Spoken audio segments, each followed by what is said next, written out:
Il faut beaucoup de foi pour être athée. Ralph Challis. Lecture de la 4e de couverture et lecture de la préface de l'association Les Amis de Ralph Challis. 4e de couverture. La terre est à la fois un paradis et un enfer. Le miracle du printemps, l'incroyable beauté des Alpes, le cœur d'une jeune fille amoureuse. Et en même temps, la prolifération des armes les plus diaboliques, du terrorisme et du crime organisé. L'homme, avec ses progrès techniques, s'enfonce dans une impasse inextricable. Son unique espoir consiste à retrouver ses véritables origines. Image de Dieu ou image de la bête? Fait pour aimer ou pour dévorer? On a dit, on a cru tant d'absurdités sur Dieu. Et pourtant, d'où vient la structure mathématique de l'énergie? Les lois physiques, chimiques, biologiques, sans parler du cerveau humain, sortent-ils du néant comme par accident? Alors, hasard ou intelligence? Ralph Challis. Né à Marin, Galice, en Espagne en 1912, Ralph Challis fit ses études en Grande-Bretagne à Bristol, d'où étaient originaires ses parents, puis à Oxford avant de devenir professeur de lettres classiques et enseigna dans divers pays d'Europe, maîtrisant parfaitement plusieurs langues. Excellent conférencier, ayant pour habitude de lire la Bible dans les textes originaux, il voyageait d'université en université, parlant aux jeunes étudiants et leur apportant les réponses bibliques avec force et conviction. Il prit le temps d'écrire plusieurs livres empreints d'une profondeur peu commune. Ralph Challis est décédé en 1986 à l'âge de 74 ans à Prades, sur Luçon, dans le Gard. Reconnaissance de l'auteur.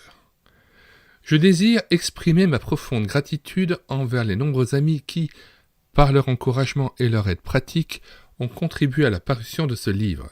Je me dois surtout à ceux qui ont apporté au cours de la lecture du manuscrit des critiques et des suggestions solidement fondées sur des connaissances spécialisées, scientifiques et autres. Les plus grands savants sont souvent les plus modestes. Plus ils avancent vers la découverte des vérités ultimes, plus ils se rendent compte de l'immensité de l'inconnu. Au fond, nous sommes tous encore très ignorants et nous avons presque tout à apprendre. Finalement, c'est avec joie et reconnaissance que je me tourne vers le Créateur, qui a daigné m'ouvrir le ciel de son cœur. Ralph Challis. Préface de l'association Les Amis de Ralph Challis. Ce livre, épuisé depuis longtemps, est toujours demandé.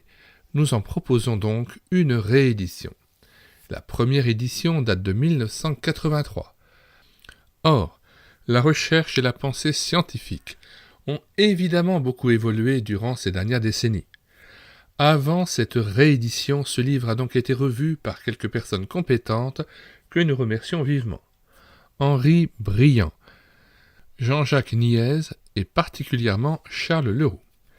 Malgré les grandes avancées de la science, les différentes théories et les interprétations scientifiques de l'origine de l'univers ou de l'humanité ne résolvent pas toujours les questions majeures qui restent posées dans bien des domaines, elles suscitent même parfois d'autres interrogations. Ce qui est réponse scientifique aujourd'hui peut ne pas être identique demain. Certaines propositions divergent d'un scientifique à l'autre, d'une théorie à l'autre. Par contre, ce livre pose une réflexion toujours actuelle, tout en sachant que nos questionnements ne seront résolus et accessibles à une compréhension totale que lors de la révélation finale du Créateur. En effet, même pour les plus érudits, l'Écriture dit que nous ne connaissons qu'en partie. Face à l'immensité de l'univers ou à l'infiniment petit, de la structure complexe de l'ADN au boson de Higgs, de la matière noire ou de l'énergie noire, jusqu'à toutes les énigmes qui s'offrent aux scientifiques, la recherche est et sera toujours en quête de preuves et de théories diverses qui remplissent les manuels de toute discipline. L'œuvre grandiose et infinie du Créateur conduit inévitablement à la plus grande humilité, tout autant que l'interprétation du chapitre 1 de la Genèse. La proposition de Ralph Challis dans ce livre démontre la cohésion du texte biblique avec les données scientifiques contemporaines établies, notamment dans la chronologie des événements du commencement. Loin d'en faire des antagonismes, les deux livres de Dieu, sa parole et la nature ou l'univers et tout ce qui existe, manne des chercheurs révèlent à l'infini leur auteur. Ils se rejoignent même dans bien des domaines convergents sans toutefois poursuivre le même but.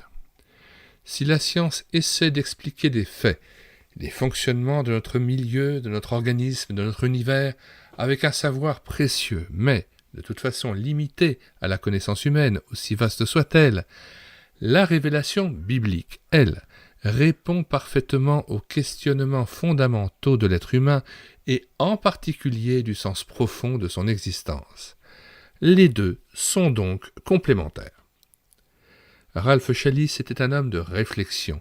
Il avait une vision prophétique de l'humanité au travers de l'Ancien et du Nouveau Testament, une connaissance profonde de la vie de Jésus-Christ et de ses enseignements, une remarquable perspective du plan du salut de Dieu au cours de l'histoire, ainsi qu'une connaissance fondée et perspicace de la parole de Dieu qu'il étudiait depuis sa jeunesse dans les textes hébreux et grecs originaux et qu'il savait communiquer. Professeur de lettres, il avait étudié, entre autres, la géologie à l'université de Bristol et s'intéressait aux divers domaines scientifiques. Il était largement documenté, comme le montrent ses nombreuses références bibliographiques à la fin du présent livre. Toutefois, c'est précisément avec un esprit d'humilité qu'il expose sa pensée, sans prétention, avec une interprétation plausible et cohérente des 6 jours de la création qui étaient le fruit de ses recherches, de ses études littéraires dans les textes originaux, de ses larges connaissances et de sa conviction personnelle. La révélation de ces premières pages de la Genèse ouvre la porte au message réel que Dieu offre à chacune de ses créatures. C'est, au-delà de toute opinion, le plus important. Et quel est son message ? Un projet infiniment intelligent pour l'humanité et son désir d'une relation retrouvée avec l'homme, celui-ci entrant avec son Créateur dans une dimension de foi lucide et raisonnable et acceptant de croire ce qu'il dit dans sa parole révélée. L'auteur n'impose pas une interprétation catégorique, mais possible et cohérente. Si la réédition de ce livre peut être encore utile à la réflexion et stimuler notre recherche de la vérité au-delà de tout ce que nous savons, supposons ou ignorons, alors la gloire de tout ce qui existe en reviendra à son auteur divin qui n'a certainement pas encore révélé tous ses secrets d'artiste et de maître créateur. Note 4. Comme le dit l'apôtre Paul aux Colossiens, chapitre 2, verset 3, « En Christ sont cachés tous les trésors de la sagesse et de la science. » À nous de les découvrir. Association Les Amis de Ralph Challis.